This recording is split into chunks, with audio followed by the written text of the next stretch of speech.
Now live is attorney and legal analyst Dina Dahl. She's also host of the Mistrial podcast on the Midas Touch Network. Welcome back to the Storios. You were with us last week, and we talked about the fact that we would know a lot more on Monday. So now we have you back on Monday to talk about what we know. First off, what do you make of what the district attorney just said there to us?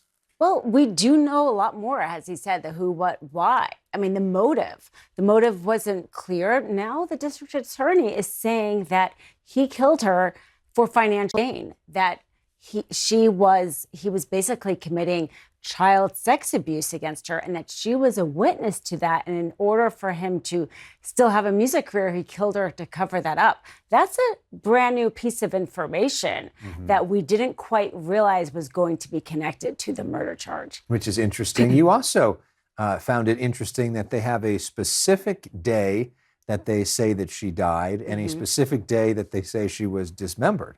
Yes, and that specificity is unnecessary at this point. So and that's what I thought was interesting, because sometimes, her body was so decomposed, they could not have backdated her date based on her body. So we know it had to have been because of some sort of digital forensic evidence. And in fact, they say that the last time she was seen was going into his house on April 23rd, which makes you think they have some sort of video surveillance. That kind of specificity there.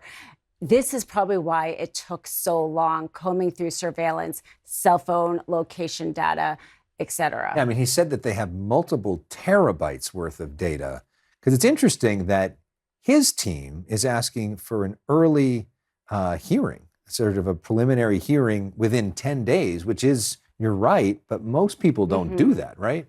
Absolutely. The defendant has a constitutional right to a speedy trial, but most defendants waive it. So they had a constitutional right to a speedy preliminary hearing. But in order to have a defense, you need time to look at the evidence. I mean, this preliminary hearing, the threshold is very low. Prosecutors have to show probable cause to hold him over to trial. You probably could show that just by the fact that the body was found in a car that was registered to him. So perhaps the defense strategically doesn't want the prosecution to prepare for this trial any more than necessary. We also might see them still request an extension, but that's interesting that they haven't yet done so. I mean, so what's their motive there? What would their idea be in trying to do that? To be able to have a better defense, because as the prosecutor says, they haven't even gotten the evidence. No, I understand why they would delay it. Why do they want it fast? I mean, they feel like the prosecutors are bluffing, or what's the idea there? You give the prosecution less of a chance to prepare for the hearing. Yeah. Because the prosecution also assumes that the defense is going to want to postpone it. So there could be a little bit of a game there. So David's got a high-profile attorney who's worked on a lot of celebrity cases before, probably very expensive, done this sort of thing before, kind of a bulldog.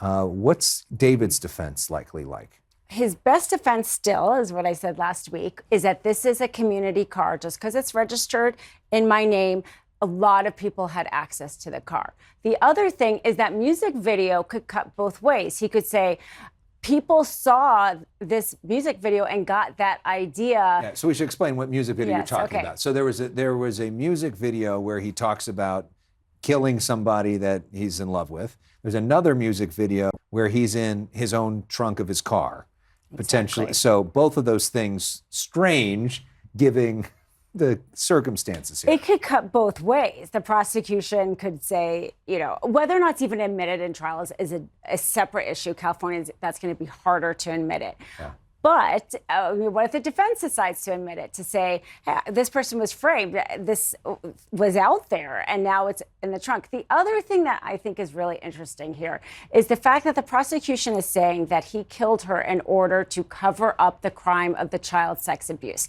Because she was a witness.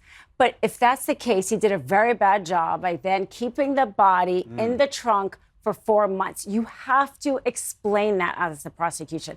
They're not saying this is some heat of the moment passion crime. Right. They're saying this was a planned crime to hide another crime.